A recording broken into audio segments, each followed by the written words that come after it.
Hello friends and welcome to Unacademy defence. मैं हूं Sunil sir और आपके लिए लेकर के आया हूं एयरफोर्स, नेवी, एसएसआर, एए, एक्स ग्रुप, वाई ग्रुप और सीएपीएफ से रिलेटेड जितने भी एयरमैन सिलेक्शन बोर्ड हैं उनके सबके रिलेटेड जितने भी आपके इंग्लिश के maximum possible variety issue based जितने भी क्वेश्चंस हो सकते हैं और टेक्निकली जितने भी आपके स्ट्रॉन्ग ऑब्जर्वेशंस को टीचिंग पॉइंट में कन्वर्ट करने के लिए जितने क्वेश्चंस बेस कर सकते हैं आप, उसको लेकर के आपकी ये सीरीज जो है वो कंटिन्यू चल रही है आपके सामने।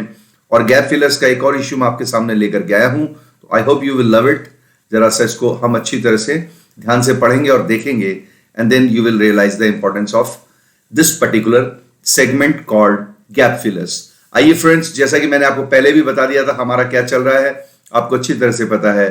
लर्निंग अंडर लॉकडाउन ये जो फेज है वो इसी फेज में हम इसको कन्वर्ट करके लेके आ रहे हैं और फिल इन द ब्लैंक्स की जो हमारी अगली सीरीज चल रही है वो सीरीज हम आपको पढ़ा रहे हैं और उसमें एक से एक टीचिंग पॉइंट्स के साथ में आपको एग्जांपल्स इसलिए दिए जा रहे हैं क्योंकि आप इसको थ्रू आउट जो है वो कर ही करें और इसे अपने दिमाग में ऑब्जर्व करके सेट करके रखें। Thank you very much. आइए हम सीरीज वाइज अगर इसको ओपन करते हैं और क्लोज करते हैं तो कैसे करेंगे उसका मैं आपको example with explanation along with other observation में जो भी पैरेलल हमारे ऑप्शंस हैं, जो कि हमारे टू बी जो होंगे और नॉट टू बी जो नहीं होंगे, उनके बीच भी आपको मैं थोड़ी सी डिफरेंस को समझाने की कोशिश करूंगा। तो go, get set, go, your question starts now. He disapproved dash her behaviour. He disapproved dash her behaviour. Friends, आपको कुछ नहीं करना, टीचर की सिर्फ एक ही बात को ध्यान से सुनना, ऑब्जर्व करना है कि डिसअप्रूव्ड या अप्रूव जो वर्ब है उसके बाद में कुछ नहीं आएगा, आपको सिर्फ और सिर्फ ऑफ लेना है। क्या यहां ओहो ये है ना, ये है, ये कैंसिल, ये भी कैंसिल और आपका ये भी कैंसिल। अब ऐसा क्यों हुआ है, लॉजिकली उसको समझने की कोशिश करना। हम ये कह सकते हैं इंग्लिश में कि जब भी आप किसी चीज को अप्रूव करोगे, राइट, और या जब किसी चीज आपको उसको डिसअप्रूव करोगे, अप्रूव या डिसअप्रूव जब भी आप करोगे इन दोनों को, आपको कुछ नहीं करना, आपके साथ नेक्स्ट प्रीपोजिशन जो है वो ऑफ आ जाएगा। ये एक फिक्स प्रीपोजिशन है और इस फिक्स प्रीपोजिशन में हम बहुत ज्यादा चेंजेस नहीं करेंगे। वो इसलिए नहीं करेंगे क्योंकि हमको फिक्स प्रीपोजिशन में चीज को ऐसे ही ऑब्जर्व कर लेना है। Is that clear? आइए फिर हम नेक्स्ट क्वेश्चन की ओर चलते हैं। अगर ये क्वेश्चन आपको समझ में आ गया तो आपको कुछ नहीं करना, एक पर सिर्फ इतना बोलना है कि अप्रूव्ड या डिसअप्रूव्ड के बाद में ऑफ का प्रयोग किया जाएगा। आइए नेक्स्ट क्वेश्चन में, क्वेश्चन को पढ़ेंगे मेरे साथ please. The police were quite sure. यहां आपको मैं एक चीज सिखा दूं, पुलिस एक कलेक्टिव नाउन है और इसकी जनरली वर्ब क्या होती है, प्लूरल होती है। The police were quite sure that the man was guilty. वही पुरानी टीचिंग का पैटर्न वहां से फिर से आ गया। ठीक है, ये मैंने क्या लिखा, ऑफ। क्यों लिखा, गिल्टी फॉर नहीं आएगा, गिल्टी अगेंस्ट नहीं आएगा, गिल्टी अबाउट नहीं आएगा, इसका करेक्ट ऑप्शन होगा गिल्टी ऑफ। आपने क्या सीखा मेरे साथ, आपने सीखा कि गिल्टी के बाद जब भी हमको प्रीपोजिशन लेना है आगे क्या आएगा, ऑफ आएगा। क्या आएगा, ऑफ आएगा। यहां मैं आपको एक छोटी सी चीज समझाता हूं। कहते हैं कि टीचर को जो सिर्फ ऑब्जर्व करता है वो कभी कंपटीशन में सिलेक्शन नहीं देता है। कंपटीशन में सिलेक्शन कौन देता है, जो टीचर को ऑब्जर्व करने के साथ साथ उसको एसिमिलेट भी करता है, अर्थात उसका संश्लेषण करता है अपने मन मस्तिष्क में और अपने यहां एक जो स्टोरेज होता है उसमें। ऐसा आपको किस संदर्भ में कह रहा हूं, देखिए मेरे साथ एक वर्ड देखिए आप कि गिल्टी, मैंने एक वर्ड लिखा guilty, M I right, guilty.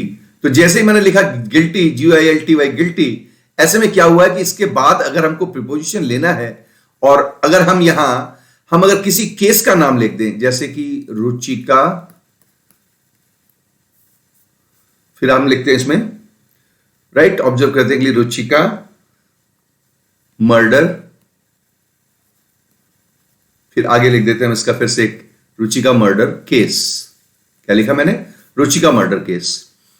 तो the police found guilty of नहीं आएगा, अब यहां क्या आएगा, guilty in, guilty in Ruchika murder case. क्यों, क्योंकि जब भी आप केस में गिल्टी होगे तो केस में गिल्टी होने के लिए आपको कौन से प्रीपोजिशन का प्रयोग करना पड़ेगा, आपको इन का प्रयोग करना पड़ेगा। और केस की बजाय अगर आपका क्राइम है अगर केस की बजाय आपका कोई क्राइम दिया हुआ है, तो क्राइम दिया हुआ है तो उसके साथ में आपको ही वॉज गिल्टी ऑफ, तो इंग्लिश में कह देंगे he was found guilty, he was found guilty, guilty है ना, ऑफ, ऑफ। अब ये क्राइम, हम क्राइम लिख देंगे, guilty of rape and murder, rape and murder. तो जैसे हम रेप एंड मर्डर लिखेंगे, हमारा ऑफ का प्रयोग क्या हो जाएगा, एकदम सही हो जाएगा। आई होप मैंने आपको कई सारे पॉइंट्स में क्लियर करवाने की कोशिश की है। नेक्स्ट चलेंगे, the young lady is very कीन, the young lady is very कीन। देखिए क्या है, कीन क्या है, यहां पे एडजेक्टिव है, ठीक है, एडजेक्टिव है। ऐसे में हमको क्या लेना है, ऑन, हमको क्या लेना है, ऐसे में ऑन लेना है। क्यों लेना है, क्योंकि कीन के साथ में आप अबाउट, एट और ऑफ, इनका प्रयोग आप नहीं करते। आपको कीन के साथ कौन सा प्रीपोजिशन लेना है, आपको कीन के साथ ऑन का प्रयोग करना है। यहां फिर बताऊंगा, आप सुनेंगे वही लाइन, पिछली वाली लाइन दोबारा दोहराना चाहूंगा। एयरफोर्स नेवी के जो भी बच्चे मुझे देख रहे हैं, फॉलो कर रहे हैं, लाइक शेयर सब्सक्राइब कर रहे हैं, उनको एक चीज का पता होना चाहिए कि सुनील सर ने 30 साल में जो पढ़ाया है, उसमें एक चीज सुनील सर के लिए बहुत मशहूर रही है, ठीक है। इंडिया के 14 स्टेट में मैं पढ़ा के आया हूं, या मैं खुद पढ़ के आया हूं। मैं सिर्फ इतना ही कहूंगा, एक चीज आपको ऑब्जर्व करनी सुनील सर के टीचिंग पॉइंट्स में, कि सुनील सर एक बार में, एक क्वेश्चन में एक एग्जांपल नहीं देते हैं, वो उसके साथ अन्य बहुत सी चीजें सिखा जाते हैं जिसकी कि आपको जरूरत होती है। मैंने आपसे जो कहा उसको ध्यान देना आप, कि कीन के बाद में आपको क्या करना है, ऑन लेना है। क्यों लेना है, क्योंकि कीन के बाद जब भी आपका आगे क्या होगा, नाउन होगा। क्या होगा, नाउन होगा। और नाउन नहीं होगा तो ज्यादा से ज्यादा क्या होगा, जिरंड हो जाएगा। तो जिरंड भी क्या है, नाउन ही है। तो कीन प्लस आपके नाउन या जिरंड है, तो आपका प्रीपोजिशन क्या आएगा, हमेशा फिक्स आएगा, ऑन। एक शर्त पे आपको बता दूं, एक शर्त पे कभी कभार कीन के बाद में टू भी आ सकता है। अब वो कब आएगा, कीन टू, जब यहां पर वर्ब की आपको फर्स्ट फॉर्म दी होगी। तो keen to learn, am I right. एक और एग्जांपल ले लीजिए, she is very keen to play, keen to play the piano, right, piano, she is very keen to play the piano. ऐसे में क्या होगा, ये देखिए, आप देख रहे हो क्या आ रहा है, टू आ रहा है। क्यों आ रहा है, कीन आगे वर्ब है, कीन आगे वर्ब है, तो ऐसे में वर्ब की फर्स्ट फॉर्म होगी, तो आपको क्या लेना है, कीन के बाद टू लेना है। और इसके अलावा 114 प्रीपोजिशन है डिक्शनरी में टोटल, आपको कोई प्रीपोजिशन नहीं लेना है। कीन प्लस वर्ब की फर्स्ट फॉर्म है, तब तो टू लेना है। और इधर आइए, कीन के साथ जब आपकी जिरंड या नाउन है, तो आपको क्या लेना है, ऑन लेना है, कीन ऑन, राइट। अब आपको मैं एग्जांपल दूंगा, आप उसको करेंगे और मुझे बताएंगे कि आपने इसमें से मेरे से कितना सीखा, है ना। कीन, यहां मैं डैश कर रहा हूं, लर्निंग,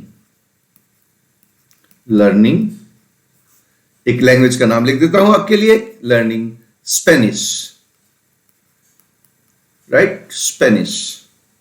तो ऐसे में आपको क्या करना है, यहां पे क्या करना है, आपको ऑन लगा देना है। मैं पूछूंगा क्यों, तो आप बोलोगे सर ये यहां पर क्या है, जिरंड है। और जिरंड भी क्या होती है, दुनिया की तमाम जिरंड, मुझसे सुनेंगे तो आपको आइडिया लग जाएगी, है ना। दुनिया की तमाम जिरंड जो है वो नाउन होती है, और इसी वजह से आपका यहां पर ऑन का प्रयोग किया गया है, ठीक है।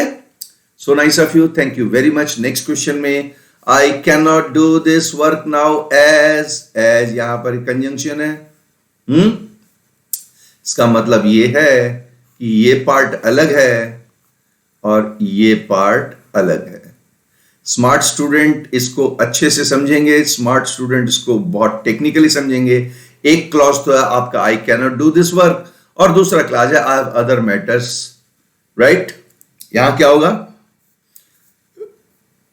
यहां पर एक प्रीपोजिशन आएगा टू। क्या दिया हुआ है, जी हां, ये दिया हुआ है, ये गलत है, ये गलत है, और ये भी गलत है, ठीक है।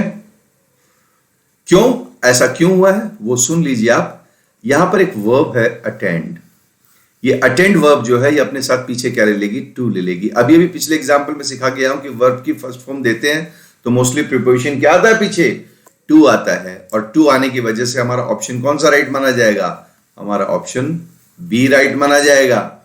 दोस्तों यहां मैं करेक्शन भी कर देता हूं, अगर आप मुझसे सहमत हो तो। वो मैं इसलिए कह रहा हूं क्योंकि आपको यहां पर एक टू और लगाना है, टू अटेंड टू। ठीक है, ये तो चलो प्रिंटिंग में है, टीचर से कुछ नहीं छुपा होता है, टीचर्स को सब पता होता है कि उसको कहां क्या बच्चों को समझाना है। आप अटेंड के बाद में भी टू लेंगे, ठीक है, अटेंड के बाद में भी टू लेंगे। कब, जब वर्क होगा, मैटर होगा, डॉक्टर होगा, पेशेंट होगा। मैंने क्या बोला, वर्क, मैटर, डॉक्टर, पेशेंट होंगे तो आपको अटेंड के बाद में भी टू लेना पड़ेगा। इसका मतलब अगर मैं ये कहता हूं एक क्वेश्चन बना करके कि प्लीज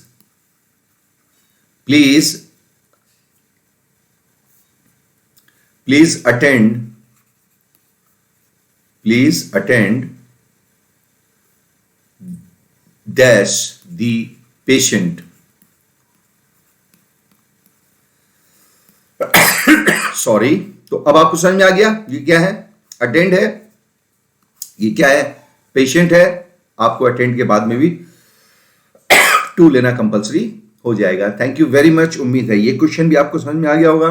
अगले सीरीज में चलते हैं, अगले राउंड में चलते हैं अपन। नेक्स्ट क्वेश्चन लेते हैं अपन।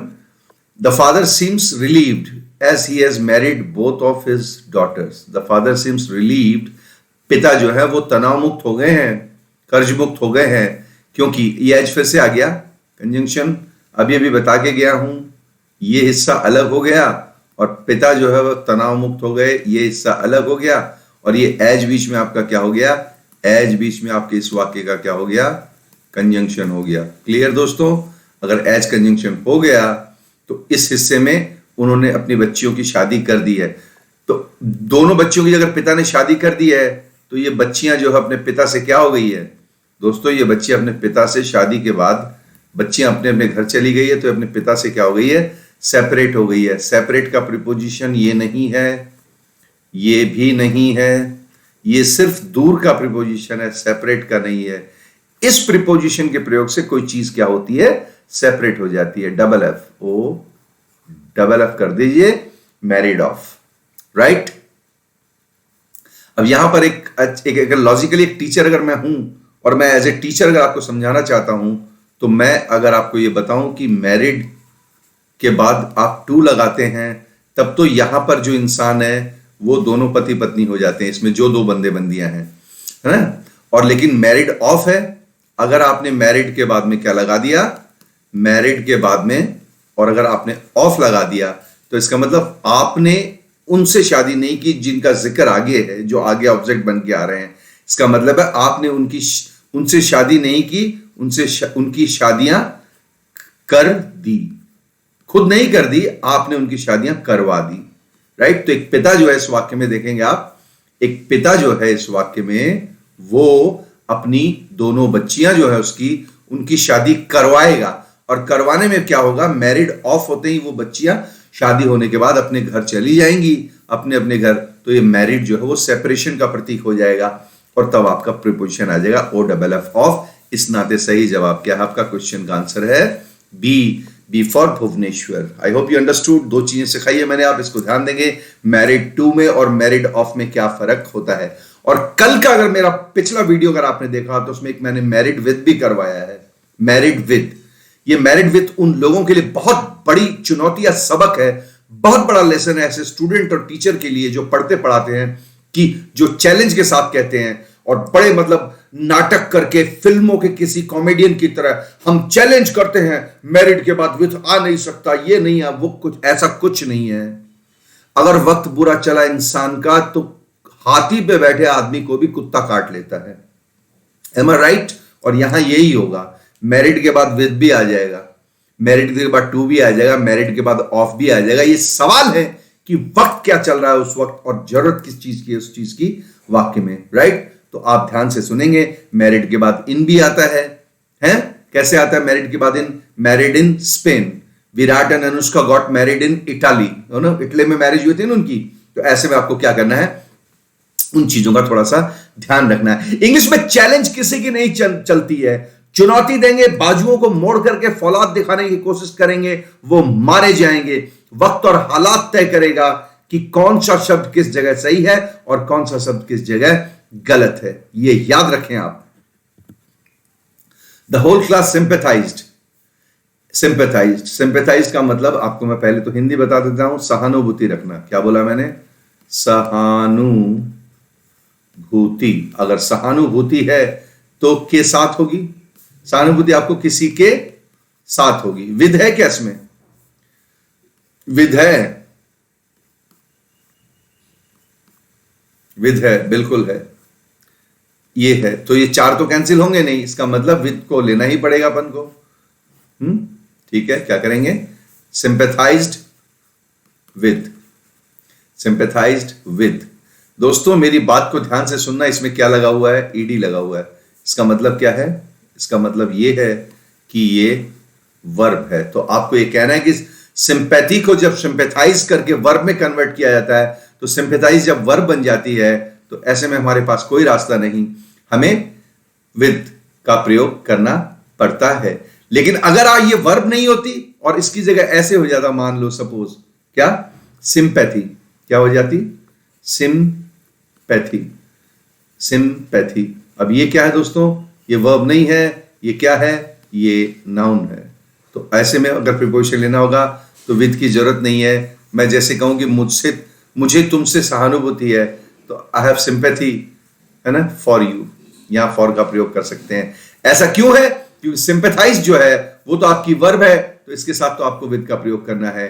और ये अगर आपका नाउन है तो आप इसके साथ बड़ी आसानी से सिंपैथी फॉर यू, आप फॉर का प्रयोग कर सकते हैं। इसका मतलब हमें देखना भी तो जरूरी है ना कि कब कौन सा क्वेश्चन आ रहा है, कब कौन सा क्वेश्चन नहीं आ रहा है। नेक्स्ट में चलते हैं। Your tie does not go well. दोस्तों आगे जाने की जरूरत नहीं है, गो वेल है, यहां क्या है? टाई। ठीक है, आगे चलिए। यहां क्या है? शर्ट। मैं बहुत टेक्निकली आपको समझाने की कोशिश करता हूं, तो शायद आप मुझसे सहमत होंगे कि टाई का और क्या है? टाई के साथ में आपके एक और वर्ड आता है, कौन सा आपका? टाई के साथ में आपके शर्ट का। इन दो वर्ड को देखिए आप, है ना। तो टाई और शर्ट का आपस में क्या नहीं हो रहा है? डज नॉट गो का मतलब हो रहा है, इसमें क्या बताने की कोशिश कर रहा है? मेल नहीं हो रहा है। तो मेल कब होता है? मेल होता है दो वस्तुओं के साथ। तो साथ के लिए कौन सा प्रीपोजिशन आएगा? विद। Cancel, cancel, cancel. सही जवाब क्या है? सही जवाब है your tie does not go well with your shirt. उम्मीद करता हूं आप समझ गए मेरे ऐसे तीर बना के समझाने से। टाई और शर्ट का आपस में साथ जो है मेल नहीं बैठ रहा है, क्योंकि अगला साथ लिख रहा है गो वेल। गो वेल का मतलब, है ना, गो वेल का मतलब अच्छा दिखना। तो टाई और शर्ट आपस में एक साथ अच्छे नहीं दिख रहे, तो या तो ये टाई बदल दे और या ये शर्ट बदल दे। ये टाई और शर्ट एक साथ अच्छे नहीं दिख रहे हैं, तो आपको किसका प्रयोग करना है? आपको विद का प्रयोग करना पड़ेगा इस क्वेश्चन में। आपके पास और कोई ऑप्शन भी नहीं है। Thank you. I am grateful to है क्या? है ना? ये लो। अब ऐसा क्यों हुआ है?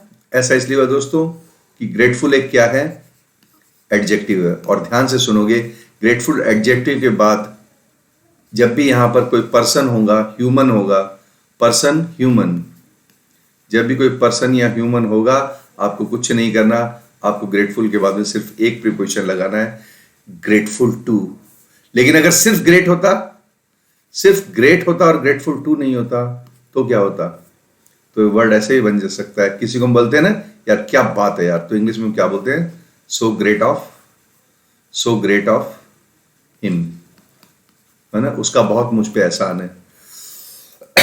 So great of him. ऐसे में क्या करेंगे? ग्रेटफुल जो है वो वर्ड ये चेंज भी हो जाएगा, आप देख लेना, इस ग्रेट में फुल नहीं लगेगा। ठीक है, सो ग्रेट ऑफ हिम। यहां पर ऐसे में हम किसका प्रयोग करेंगे? ऑफ का। क्यों? क्योंकि यहां पर ये क्या है? ध्यान से देखेंगे, ये ग्रेट है, ग्रेटफुल नहीं है। ठीक है, तो ऐसे में आप उसके साथ किसका प्रयोग करेंगे? ऑफ का। ठीक है, thank you. Go home immediately. ठीक है, चुपचाप घर चले जाओ, तत्काल घर चले जाओ, ये एक पार्ट है।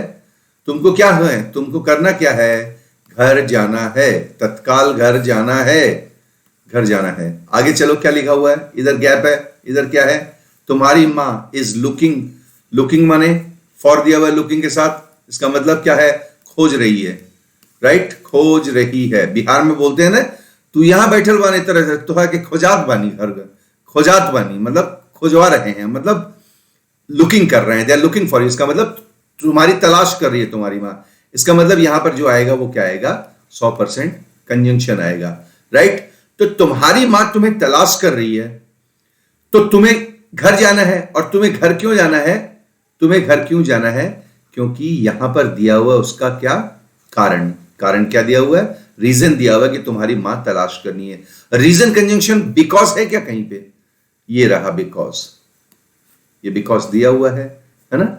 तो बट तो विरोध को दर्शाता है, सो दैट जो है वो परिणाम और परिणति को दर्शाता है, और आफ्टर समय के किसी दौर को दर्शाता है। ऐसे में आप कुछ नहीं करेंगे, आपको करना है बिकॉज, क्या बोलेंगे आप, बिकॉज। सही जवाब क्या हो जाएगा आपका, सही जवाब हो जाएगा C for Chennai, right, C for Chennai को आप लॉक कर दीजिए, आपका ऑप्शन हो जाएगा।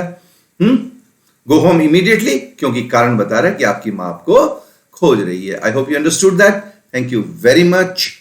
I stayed in Mumbai dash, कुछ नहीं, सेकेंड फॉर्म दी हुई है, हैज बीन हैव बीन तो दिया हुआ नहीं है, हैज बीन हैव बीन दिया हुआ नहीं है, तो फिर आप एक काम करें, कोशिश करें कि फोर सिंस से आप बचें, राइट। लेकिन चक्कर क्या है, फोर सिंस से बचने के बाद थ्रू तो ऐसे भी आपको पता है, थ्रू 8 years कभी नहीं आएगा, अराउंड आ सकता है।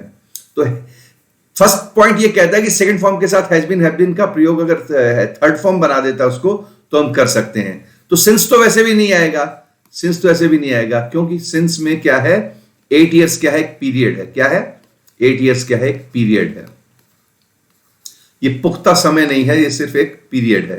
तो ऐसे में आपको क्या करना है, फॉर का प्रयोग करना है, ठीक है। I stayed in Mumbai for 8 years, क्यों, क्योंकि जब भी कोई आपके अनलिमिटेड कोई एक, लेकिन एक अनस्पेसिफिक पीरियड जो होता है, अनस्पेसिफाइड पीरियड के लिए हम किसका यूज करते हैं, हम फॉर का यूज करते हैं। किसके रूप में, फॉर का यूज करते हैं हम प्रीपोजिशन के रूप में, राइट। यहां पर ये क्या है, प्रीपोजिशन है। लेकिन आपको एक थोड़ा सा मैं इसमें एक चीज और सिखा देता हूं। अगर यहां पर ऐसे होता, आई हैव के बाद में दिया बिन, फिर आपको दिया हुआ staying, I have been staying, फिर आपको ये दिया हुआ क्या, फिर आपको ये दिया हुआ इन मुंबई, और फिर आपको यहां दिया हुआ है 1997 से। ऐसे में आपको अगर प्रीपोजिशन कंजंक्शन लेना है तो आप क्या लेंगे, I been staying in Mumbai since 1997। ऐसा क्यों है दोस्तों, क्योंकि ध्यान से सुनोगे, फिक्स जो आपका पॉइंट ऑफ टाइम होता है, फिक्स पॉइंट ऑफ टाइम के लिए आपको सिंस का प्रयोग करना जरूरी हो जाता है। लेकिन ये ऐसा क्वेश्चन था नहीं, इसलिए ओल्ड फॉर्मेट के हिसाब से अगर देखें, ओल्ड क्वेश्चन के हिसाब से अगर हम देखें, तो हमारा ऑप्शन क्या बनेगा, हमारा ऑप्शन बनेगा इसमें ए, ठीक है। I hope that is clear again. The boys dash हुम, द बॉयज हुम आई वॉज प्लेइंग, जिसके साथ मैं खेल रहा था। तो आप अगर किसी के साथ खेल रहे थे, इसका मतलब वो आपका क्या है, ऑब्जेक्ट है। तो जिसके, देखिए इसको मैं ऐसे बताऊं, जिसके और मैं खेल रहा, तो आपके मन में आएगा जिसके साथ, जिसके साथ मैं खेल रहा था वो मेरे क्या है, अच्छे दोस्त हैं। तो साथ के लिए आपको क्या लगाना है, the boy with whom, with है क्या, ये रहा आपका विद। टू हुम का तो मतलब किसको, ऑफ हुम माने किसके, बाय हुम, वो भी क्वेश्चन बना देगा। आपको विद लगाना है, तो जिसके साथ, जिसके साथ, और साथ के लिए आपको ऑप्शन ए को बड़ी इजीली आप ग्रैब कर लेंगे और एक ऑप्शन को उसको कन्वर्ट कर देंगे, right. With whom I was playing, ठीक है। क्योंकि प्लेइंग जब आपको, इसमें क्या होता है, कुछ बच्चे समझ नहीं पाते हैं। यहां क्या है, खेलना, यहां पर आपको इसका वर्ड क्या दिया हुआ, खेलना, और ये क्या है, लड़के, और मैं, तो मैं खेल रहा हूं, तो ऑब्वियसली मेरे साथ में एक पॉइंट है कि मैं जिनके साथ खेल रहा हूं, है ना। ऐसा तो नहीं हो सकता लड़के जिनको मैं खेल रहा हूं या जिनमें मैं खेल रहा हूं, ऐसा नहीं हो सकता। जिनको या जिनमें की बजाय जिनके साथ, तो साथ के लिए आपको विद का प्रीपोजिशन करना पड़ेगा, क्योंकि विद क्या है, विद साथ, संगति और सहभागिता जिसमें एक लोग हो जाते हैं उसका प्रीपोजिशन है। साथ सहमति का मतलब, संभागिता का मतलब क्या होता है कि आप कनेक्ट हो जाएं। अगर दो लोग एक जगह, तो विद का प्रयोग बड़ी आसानी से कर सकते हैं। और लोग क्यों, दो वस्तु भी एक जगह कनेक्ट हो जाए, दो चीजें भी एक जगह कनेक्ट हो जाए फ्रेंड्स, तो बड़ी आसानी से आप प्रयोग कर सकते हैं। जैसे मैं डॉक्टर हूं, मैंने आपको एक टैबलेट दी और कहा कि इसे गर्म दूध के साथ इस टैबलेट को ले लेना। इंग्लिश क्या बोलूंगा मैं? Take this tablet with hot milk. तो टैबलेट, हॉट मिल्क, गले में यहां आते ही इस जगह क्या होगा, दोनों का मिलन हो जाएगा, टैबलेट और मिल्क का, और वो साथ हो जाएगा। तो विद का प्रयोग आप बड़ी आसानी से कर सकते हो। आज के बाद क्या बोलोगे? Take this tablet dash, gap दिया हुआ आपको, ब्लैंक दिया हुआ, हॉट मिल्क। तो टैबलेट और हॉट मिल्क दोनों साथ बना देंगे इंग्लिश में, विद से प्रीपोजिशन से वो बन जाएगा। Miss Daisy is angry. Miss Daisy is angry. कल बता के गया हूं, अगर आप में से किसी ने भी इसको गलत किया तो मैं आपसे बहुत नाराज हो जाऊंगा।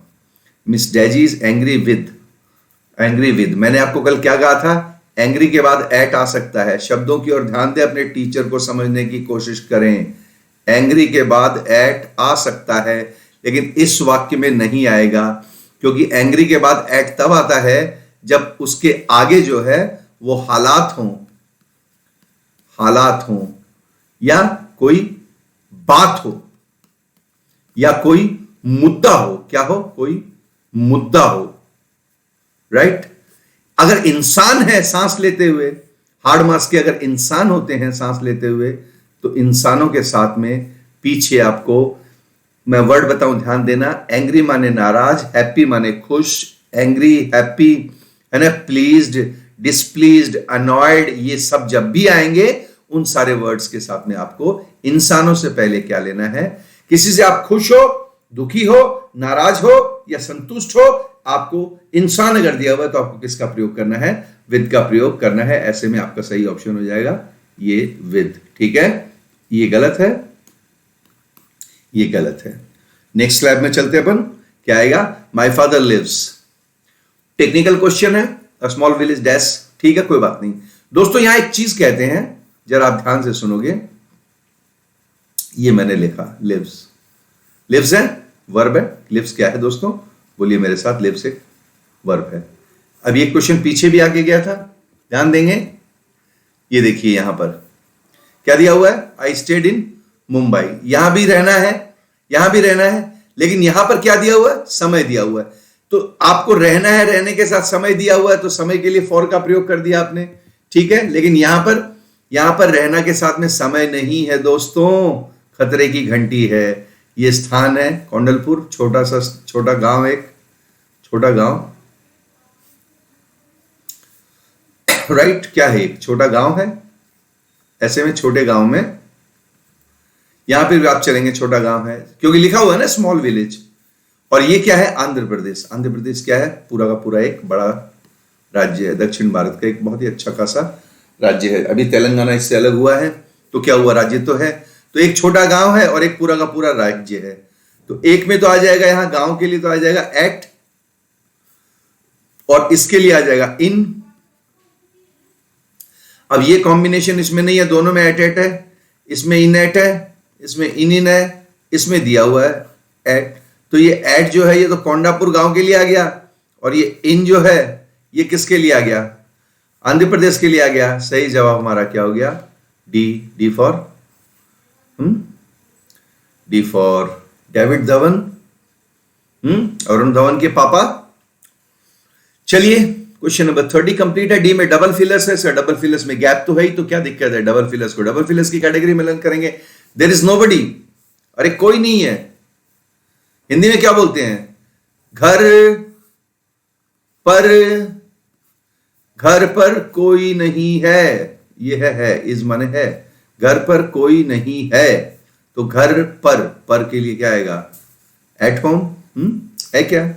ये रहा, there is nobody at home. ये लो, क्या हो जाएगा? There is nobody at home. आपने क्या सीखा? होम।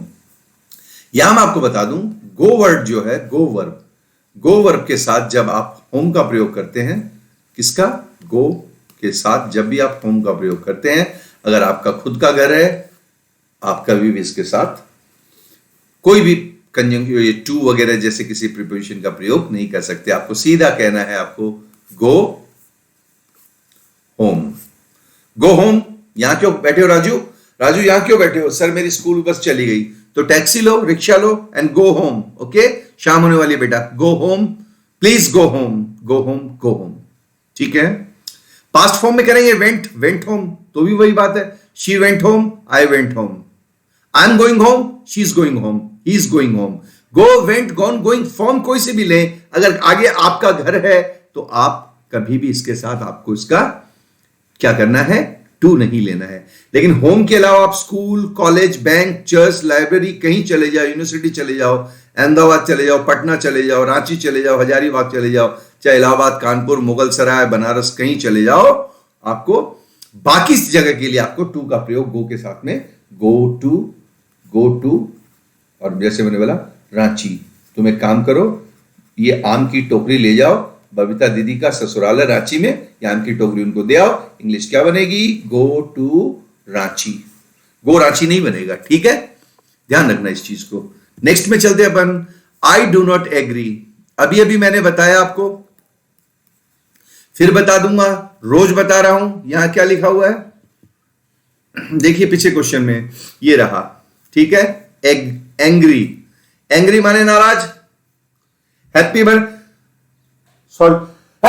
सॉरी, एंग्री माने नाराज, हैप्पी माने खुश। यहां पे क्या दिया हुआ है? एग्री, एग्री मतलब सहमत होना। क्या मतलब? सहमत। आप किसी से सहमत हो या किसी से आप असहमत हो। अगर इंसान है, इंसान, मैन, ह्यूमन नाउन है, राइट।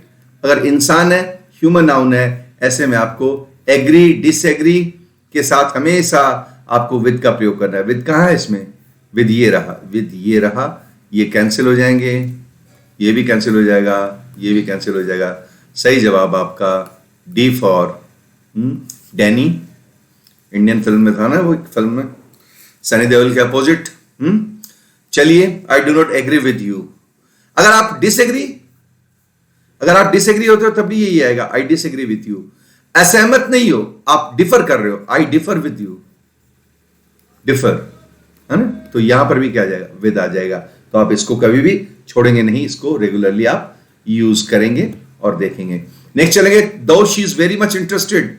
ये कल बता के गया हूं, इंटरेस्टेड इन। इंटरेस्टेड के बाद में इन क्या होता है दोस्तों? फिक्स होता है ना। इन singing, but she is not good. Good, कल आपको मैंने कहा था, कल के लेसन में आप मेरा पुराना गैप फिलर देखोगे वीडियो को, तो मैंने क्या बोला था? किसी काम में आप अच्छे हो, माहिर हो, कुशल हो, ऐसे में आपको क्या करना है? अच्छे, माहिर, कुशल में गुड के बाद में क्या लेना है? एट का प्रयोग लेना है। इसका मतलब क्या है? कुशल। इसका अर्थ है मैं इसमें बहुत कुशल नहीं हूं, हालांकि मुझे सिंगिंग बहुत अच्छी लगती है, मैं कुशल नहीं हूं। आपकी कोई भी स्किल अगर है, आपकी कोई प्रतिभा है और उसमें अगर आप अच्छे हो या बुरे हो, तो गुड या बैड के बाद में आपको क्या लगाना पड़ता है? एट का प्रयोग। इन और एट किस में है? आपके सी ऑप्शन में है क्या? ये रहा आपका ऑप्शन सी। और ये हो गया आपका इन और एट, तो ये आपका हो गया। नेक्स्ट 33, क्या बोलोगे मेरे साथ? Good at, good at, good at, interested in, interested in and interested in. तो उस पैटर्न में आपका ये क्लियर हो जाएगा डबल फिलर्स के रूप में। ठीक है, ये था आपके लिए। क्या लेके आया था मैं आपके लिए? ये आपके लिए मैं लेके आया था फिलर्स, गैप फिलर्स, जिसमें आपको मैंने एक्सप्लेन किया है। एक में डबल देने की कोशिश की है, डबल में ट्रिपल देने की कोशिश की कई बार, और आपको समझाने की कोशिश की है कि देखिए 3 से लेकर के 5 क्वेश्चन तक, राइट, आपके पूछे जा सकते हैं और आपको डिपेंड करना है। मिनिमम 3 क्वेश्चन तो फिल इन द ब्लैंक्स के आते ही हैं, ठीक है ना।